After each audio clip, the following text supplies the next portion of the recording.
السلام علیکم ورحمۃ اللہ وبرکاتہ نحمدہ ونصلی علی رسولہ الکریم فاما بعد فاعوذ باللہ من الشیطان الرجیم بسم اللہ الرحمن الرحیم۔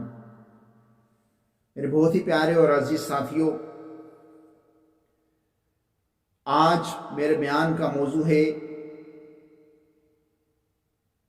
پورا شہر اجڑ گیا، جھگڑے کے نقصانات۔ ایک شخص نے دیکھا کہ شیطان اپنی انگلی اٹھائے ہوئے جا رہا ہے، تو اس نے شیطان سے پوچھا کہ یہ تم اپنی انگلی اٹھائے ہوئے کیوں کہاں جا رہے ہو؟ شیطان نے کہا کہ میں اپنی انگلی سے بڑے بڑے کام نکال لیتا ہوں۔ لوگ جو آپس میں لڑتے جھگڑتے فتنہ فساد برپا کرتے ہیں وہ اسی انگلی کا کھیل ہے، اسی انگلی کا کھیل ہے۔ اس شخص نے حیرت سے کہا کہ یہ کیسے ہو سکتا ہے؟ شیطان نے کہا کہ یہ سامنے جو تم شہر دیکھ رہے ہو، اس سے میری انگلی تھوڑی دیر میں، چند لمحوں کے اندر، تھوڑی ہی دیر میں تو برباد کر دے۔ لوگ خود بخود لگڑنا جھگڑنا بھڑنا لڑنا بھڑنا شروع کر دیں۔ شیطان اس شخص کے ساتھ جنگل میں، اس شہر کے اندر داخل ہوا۔ کیا دیکھا کہ ایک دکان ہے حلوائی کی، اور وہ اپنے حلوائی کی دکان پر حلوائی جو ہے چینی گھول رہا ہے، میٹھا کا شیرہ بنا رہا ہے۔ شیطان نے اس گرم برتن کے اندر اپنی انگلی ڈالی اور وہ جو شیرہ اٹھا کر دیوار پر لگا دیا، چپکا دیا۔ اب شیرے کو، میٹھے کو دیکھ کر مکھیاں بن بناتی ہوئی اس پر دیوار پر آ بیٹھی۔ اب اس حلوائی نے ایک بلی بھی رکھی تھی۔ جب مکھیوں کو چھپکلی نے دیکھا تو چھپکلی انہیں کھانے کے لیے ان پر حملہ آور ہوئی۔ چھپکلی کو بلی نے دیکھا تو بلی اس پر حملہ آور ہوئی، اور راستے میں دیکھا تو سڑک کے اوپر سے فوجی گزر رہے تھے دو۔ فوجیوں کے ہاتھ میں کتا تھا، کتے نے بلی کو دیکھا تو بلی پر جھپٹا حملہ کے لیے، تو بلی جو ہے وہ اچھل کر اس گرم کڑائی کے اندر گری، شیرے کے اندر گری تو مر گئی۔ حلوائی نے جب اپنی بلی کو مرتے ہوئے دیکھا تو حلوائی نے فوجیوں کے کتے کو مار دیا۔ جب فوجیوں نے اپنے کتے کو مرا ہوا دیکھا، انہوں نے حلوائی کو مار دیا۔ تو حلوائی کے جو عزیز و اقارب، انہوں نے دیکھا کہ ہمارے حلوائی کو، بھائی کو مار دیا، انہوں نے دو فوجیوں کو مار دیا۔ تو جب فوج کو پتہ چلا تو فوج نے وہ سارے کا سارا شہر تھوڑی ہی دیر میں تہس نہس کر کے رکھ دیا۔ مسلمان کے خون کا پیاسا ہوا۔ وقت آیا عجب یا الہی، سبھی ایک ہو جائیں ایمان والے، پیش چاہے علی نسب یا الہی، نسب یا الہی۔ میرے پیارے اور محترم اسلام بھائیوں، اس لرزہ خیز حقائق سے معلوم ہوا کہ لوگوں کے درمیان فتنہ فساد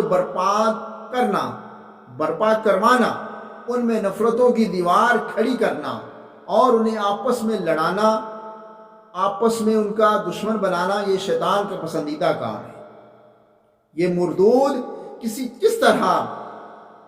نہ کسی طرح جھگڑے کا ماحول پیدا کر کے خود پیچھے ہٹ کر تماشائی بن کر تماشا دیکھتا رہتا ہے۔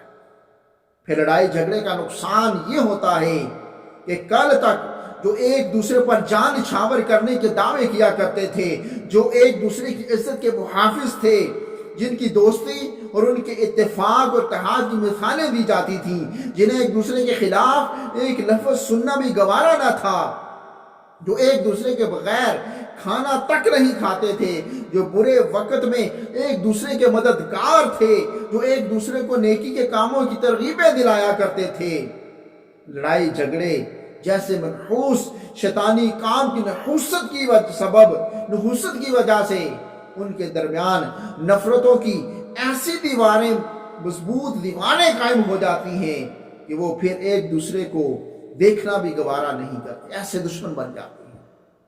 یوں سمجھیے کہ جس طرح آج گھروں، فیکٹریوں، کمپنیوں، گوداموں، جنگلات، گاؤں دیہات اور مختلف چیزوں کو منٹوں میں سینکڑوں میں گھنٹوں میں جلا کر راکھ کر دیتی ہے، اسی طرح ہنستے بستے ملکوں، شہروں، نسلوں، قوموں، گھروں، خاندانوں، اداروں اور تنظیموں کا امن تہس نہس کرنے اور دلوں میں نفرتوں کا بیج بونے میں اکثر لڑائی جھگڑوں کی تباہ کاریاں ہی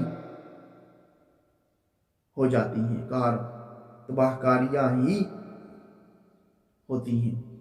شیطان کے اس خطرناک وار سے خبردار کرنے کے لیے اللہ تبارک تعالیٰ نے پارہ 15 سورۃ بنی اسرائیل کی آیت نمبر 53 میں کچھ اس طرح ارشاد فرمایا، ترجمہ کنز ایمان شریف: بے شک شیطان ان کے آپس میں فساد ڈال دیتا ہے، بے شک شیطان آدمی کا کھلا دشمن ہے۔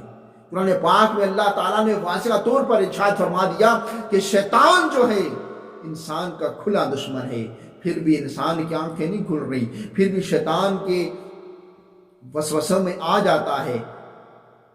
ایک اور جگہ پر پارہ 7 سورۃ المائدہ کی آیت نمبر 51 میں اللہ تعالیٰ نے ارشاد فرمایا، ترجمہ کنز ایمان شریف: شیطان یہی چاہتا ہے کہ تم میں بیر اور دشمنی ڈلوا دے۔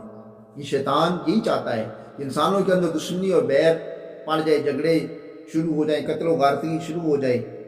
تو آج مارکا کو سامنے رکھتے ہوئے پیارے اور محترم اسلام بھائیوں، اگر ہم اپنے معاشرے پر نظر ڈالیں تو ہمارا ضمیر اس بات کی گواہی دے گا کہ آج شیطان اپنے اس وار میں بہت زیادہ کامیاب ہوتا دکھائی دیتا ہے۔ مثال کے طور پر کہیں بات پر جھگڑا ہو رہا ہے تو کہیں تعصب کی بنا پر لاٹھیاں چل رہی ہیں، جھگڑے ہو رہے ہیں، کہیں ادارے والوں سے گالی گلوچ کا سلسلہ ہے تو کہیں استاد اور طلبہ میں ٹھنی ہوئی ہے، کہیں میاں بیوی کے درمیان جھگڑا زور پکڑتا جا رہا ہے تو کہیں ساس بہو میں تلخ کلامی جاری ہے، کہیں دکاندار کاروباری حصے دار آپس میں دست و گرباں یعنی ایک دوسرے کے گریبان پکڑے ہوئے ہیں، تو کہیں مالک و مکان کرایہ داروں میں ہاتھا پائی ہو رہی ہے، کہیں کنیکٹر اور سواریوں میں لڑائی جھگڑا ہو رہا ہے، تو کہیں ٹھیا لگانے والوں میں تلخ کلامی ہو رہی ہے، کہیں ڈاکٹر اور مریض ایک دوسرے سے بے صبری کا مظاہرہ کر رہے ہیں، تو کہیں ٹھیکیدار ملازمین آپس میں گتھم گتھا ہے، کہیں پڑوسی ایک دوسرے کے خون کے پیاسے ہیں، تو کہیں رشتہ داروں میں خانہ جنگی کا ماحول گرم ہے، کہیں امام و متقی میں دوریاں بڑھتی جا رہی ہیں، تو کہیں مسجد کمیٹی اور نمازی حضرات آپس میں دو ہاتھ کرنے میں مصروف ہیں، کہیں برسوں کے دوستوں میں ان بن چل رہی ہے، تو کہیں برا گھر ہی میدان جنگ بنا ہوا ہے۔ اگر پیارے محترم اسلامی بھائیوں، پیارے محترم عزیز دوستوں، اگر ہم قرآنی احکام کو نظر انداز نہ کیا ہوتا، ہم نے اگر ہم رسول اکرم صلی اللہ تعالی علیہ وآلہ وسلم کے فرامین پر عمل پیرا ہوتے، اگر ہم نے اپنے بزرگان دین رحم اللہ المبین کے ارشادات سے نصیحت کے مدنی پھول چنے ہوئے ہوتے، اگر ہم علماء حق کے دامن کرم سے وابستہ ہوتے، تو اگر ہم نے لڑائی جھگڑوں کی تباہ کاریوں کو پیش نظر رکھا ہوتا تو آج ہمارا معاشرہ امن کا، سکون کا گہوارہ بننا ہوا ہوتا۔ میرے پیارے اور محترم اسلام بھائیوں، کیا خوب لکھا ہے درس قرآن اگر ہم نے نہ بلایا ہوتا، درس قرآن اگر ہم نے نہ بلایا ہوتا، یہ زمانہ نہ زمانے نے دکھایا ہوتا۔ میرے پیارے محترم اسلامی بھائیوں، میرے پیارے اور محترم عزیز ساتھیوں، آئیے کچھ آقا کریم صلی اللہ علیہ وسلم کے فرامین آپ کی نظر کروں، جس میں جھگڑے کے حوالے سے عبرت کے جو پھول ارشاد فرمائے ہیں آقا کریم صلی اللہ علیہ وسلم نے۔ آقا کریم صلی اللہ علیہ وسلم ارشاد فرماتے ہیں، اللہ پاک کے ہاں سب سے زیادہ ناپسندیدہ شخص وہ ہے جو بہت زیادہ جھگڑالو ہو، یعنی سب سے زیادہ جو جھگڑے کرنے والا ہے وہ اللہ تعالیٰ کی پاک و مقدس بارگاہ میں ناپسندیدہ آدمی ہے، ناپسندیدہ انسان ہے۔ ایک اور جگہ پر آقا کریم صلی اللہ علیہ وسلم نے ارشاد فرمایا، جو شخص بھیجا جھگڑتا ہے وہ ہمیشہ اللہ پاک کی ناراضگی میں ہوتا ہے یہاں تک کہ اسے چھوڑ دے۔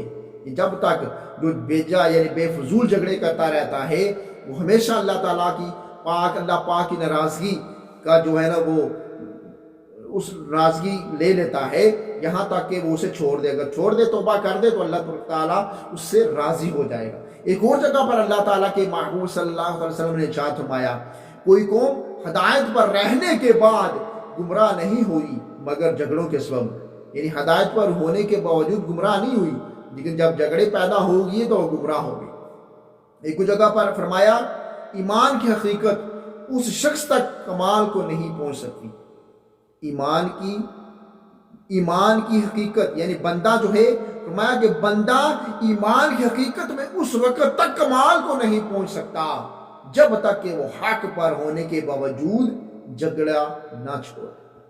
یعنی بندہ اس وقت تک کمال کو نہیں پہنچ سکتا جو رتبہ ہے کمال کا رتبہ اس پر پہنچ نہیں سکتا جب تک حق پر ہونے کی یعنی حق ہے اسے جھگڑا. وہ جو جھگڑا کرے گا تو وہ حق پر ہے لیکن اگر چھوڑ دے گا تو وہ اس کمال کے درجے کو اللہ تعالیٰ اسے پہنچا دے گا.